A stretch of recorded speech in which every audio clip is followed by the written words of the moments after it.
Bonjour à vous, dans cette vidéo, aujourd'hui je vais vous présenter mon programme jour par jour sur une semaine à reproduire le plus longtemps possible pour vraiment progresser en anglais. Si à l'heure actuelle vous progressez en anglais mais de façon lente et laborieuse, c'est certainement parce que vous manquez de méthodologie, parce que vous ne savez pas comment apprendre. Dans un premier temps, je vous recommande au moins de passer 30 à 45 minutes par jour pour progresser en anglais. Si vous passez moins de temps, ce sera toujours mieux que rien, mais vous allez certainement rester en superficie, vous allez utiliser une application à droite à gauche, mais vous n'allez pas aller en profondeur dans les choses et vous n'allez pas forcément progresser autant que si vous passez minimum 35 ou 45 minutes. Si vous êtes ultra motivé, 1 heure ça me semble très bien. Si vous passez plus de temps, pourquoi pas, mais faites attention parce que généralement, quand on prend plus de temps, on a tendance un petit peu aussi à procrastiner. Donc moi, je vous donne la fourchette de à peu près 45 minutes qui me semble vraiment bien. Si vous n'avez pas 1 heure à dégager dans votre emploi du temps par jour, vous pouvez très bien faire 20 minutes plusieurs fois, 3 fois dans la journée ou 2 fois 30 minutes. L'idée est de ne pas faire moins que ça parce que sinon vous allez perdre du temps à vous mettre en route pour ensuite arrêter au bout de 10 minutes, ce serait dommage. Donc passez au moins 20 à 30 minutes à chaque fois que vous êtes lancé à apprendre. Dans cette vidéo là, je vous donne 3 techniques d'apprentissage pour progresser rapidement en anglais. Sachez que si vous passez 1 heure complète, ce ne sera pas forcément toujours aussi efficace que si vous passez 3 fois 20 minutes. Donc c'est quelque chose aussi à prendre en considération. Ensuite, qu'est-ce que vous devez apprendre? Vous allez devoir apprendre de la grammaire, du vocabulaire, mais également il faudra progresser en compréhension orale, expression orale, compréhension écrite et expression écrite. Sachant que les 2 premières composantes, la compréhension et l'expression orale, sont pour moi primordiales. Si vous apprenez une langue étrangère, c'est pour communiquer, pas forcément pour lire un livre. Les compétences orales seront les compétences à travailler en priorité.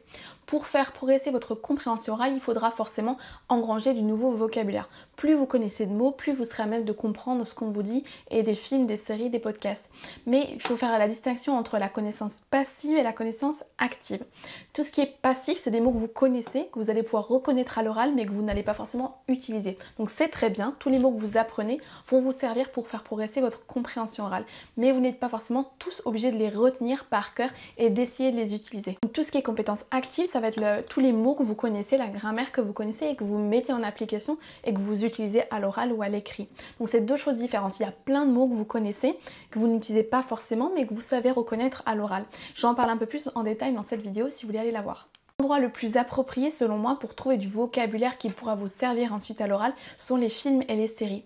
Lorsque vous lisez un livre ou que vous lisez la presse, vous allez avoir du vocabulaire qui n'est pas forcément du vocabulaire qu'on utilisera à l'oral. Ce sera du vocabulaire journalistique ou du vocabulaire relativement avancé, littéraire, que vous ne pourrez pas forcément réutiliser lorsque vous allez vous exprimer. A l'inverse, les films et les séries, vous allez avoir des dialogues de la vie de tous les jours et vous allez pouvoir facilement réutiliser ce vocabulaire. Le lundi, vous allez trouver une ressource écrite que vous allez utiliser pour apprendre du vocabulaire et améliorer votre compréhension écrite. Prendre des applications comme News in Level, VOA, Voices of America, j'en parle plus en détail dans cette vidéo si vous voulez aller la regarder. Vous pouvez également prendre des livres ou alors lire des articles de presse sur internet ou même des articles de blog. Une fois que vous avez choisi une de ces ressources, je vous conseille de vous concentrer sur seulement un article de presse, un article de blog ou quelques pages de votre livre. Une fois que vous avez lu votre article de presse ou les quelques pages de votre livre, je vous conseille de noter 5 mots seulement. Vous allez peut-être devoir chercher plus de vocabulaire pour pouvoir comprendre l'article ou le livre ou l'article de blog, mais je vous recommande de n'en retenir que 5 maximum.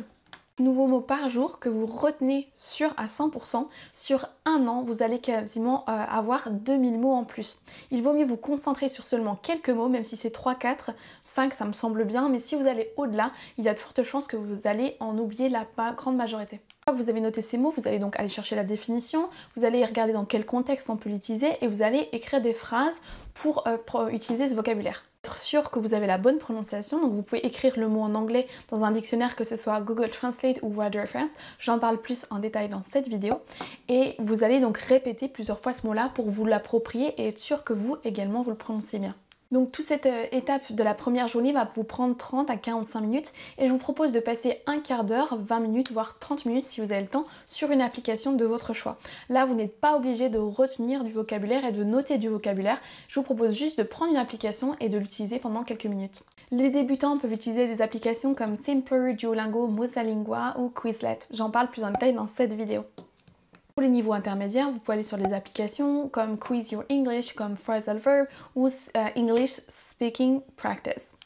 Pour cette deuxième journée, le mardi, je vous propose une journée listening ou alors watching and reading. Ça vous permettra de progresser en compréhension orale, mais aussi de faire progresser votre prononciation et votre accent. Pour cette deuxième journée, il vous faudra utiliser des applications où vous pouvez écouter des podcasts comme par exemple BBC Learning English pour les niveaux un petit peu plus avancés. Vous pouvez utiliser l'application TED. Vous pouvez également regarder des vidéos YouTube avec les sous-titres.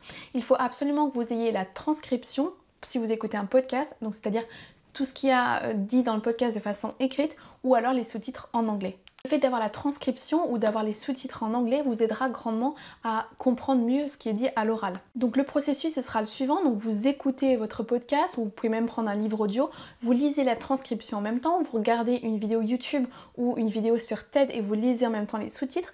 Donc là vous allez travailler votre compréhension orale, vous allez essayer de repérer les mots, comme ils sont prononcés. Et comme la veille, vous allez de nouveau recopier du vocabulaire qui vous semble pertinent pour vous et que vous pensez pouvoir réutiliser. Vous allez ensuite faire le même processus, regarder la définition, vérifier la prononciation, regarder dans quel contexte on l'utilise et faire des phrases. Votre mercredi sera le jour listening and watching et reading and writing. Ce jour-là, vous allez de nouveau faire progresser votre compréhension orale, mais également pratiquer pour améliorer votre prononciation. Ce jour-là, vous allez non seulement écouter pour faire progresser votre compréhension orale, mais vous allez également répéter pour vous entraîner à parler et à améliorer votre accent. Si vous avez choisi un podcast ou un livre audio, vous pouvez très bien lire la transcription en même temps que vous écoutez. Ça permettra de vous habituer à prononcer les mots et à progresser en prononciation. Si vous avez choisi une vidéo avec des sous-titres, vous pouvez très bien faire la même chose, ou alors que ce soit un podcast ou une vidéo, vous pouvez très bien écouter, mettre pause et répéter ensuite. Cette technique s'appelle le shadowing et c'est une des techniques éprouvées pour faire progresser votre prononciation. Les autres jours, faites ça 30 à 45 minutes et réservez le dernier quart d'heure ou les dernières 20 minutes pour aller sur une application de votre choix. Chaque jour, pensez à regarder les mots de la veille, à les prononcer, à vous entraîner à les dire à l'oral et à faire des phrases avec pour les intérioriser et pouvoir les utiliser plus facilement lorsque vous communiquerez la prochaine fois. Le jeudi sera votre jour speaking ou writing. Ce jour-là, il faudra absolument pratiquer. Utilisez tout ce que vous avez appris pendant la semaine.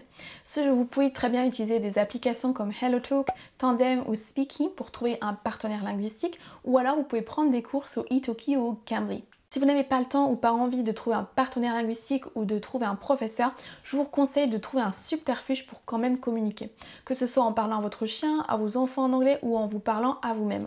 Une des erreurs les plus courantes que je vois chez les personnes qui apprennent une langue étrangère, c'est de seulement apprendre et ne pas pratiquer ensuite. Si vous vous bourrez le crâne de vocabulaire mais que jamais ce vocabulaire vous ne l'utilisez, vous n'allez pas le retenir. Tout ça ne sert à rien si vous apprenez du vocabulaire et que vous ne vous en servez pas. Le but de votre apprentissage est certainement de pouvoir communiquer. Il faut absolument que vous pratiquiez, que ce soit à l'oral ou en écrivant.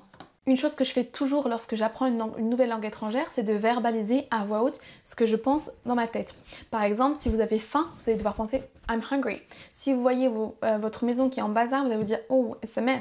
Si vous regardez par la fenêtre et vous voyez qu'il fait beau, the weather is nice, or it's nice weather, it's sunny. Le fait de verbaliser à voix haute tout ce qui se passe dans votre tête est une façon de communiquer. Cette journée-là sera réservée à pratiquer, à faire des phrases, que ce soit par écrit, en écrivant un journal ou en écrivant des phrases avec le vocabulaire que vous avez appris la semaine ou en parlant à quelqu'un ou en écrivant à quelqu'un. Il faut absolument que vous pratiquiez. Cette journée est quasiment la plus importante parce que vous allez pouvoir mettre en pratique tout ce que vous apprenez au quotidien et c'est également très important parce que chaque fois que vous allez avoir un blocage lorsque vous communiquez avec quelqu'un parce qu'il vous manque un mot, le fait d'aller le chercher à ce moment-là va faire que vous allez beaucoup plus facilement le retenir. Sinon, ce vocabulaire qui vous manque, c'est le vocabulaire le plus utile. Si vous trouvez un nouveau mot de vocabulaire dans un livre ou dans un article de presse ou dans un film, vous n'allez pas forcément toujours pouvoir le réutiliser vous-même.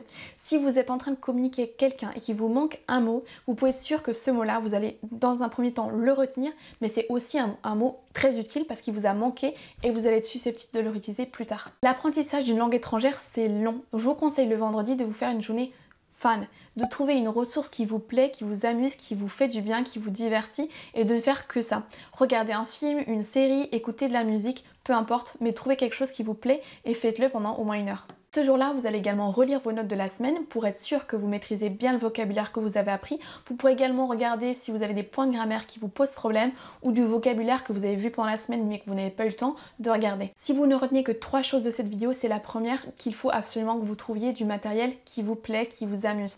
Il faut que l'apprentissage soit amusant et vous fasse plaisir.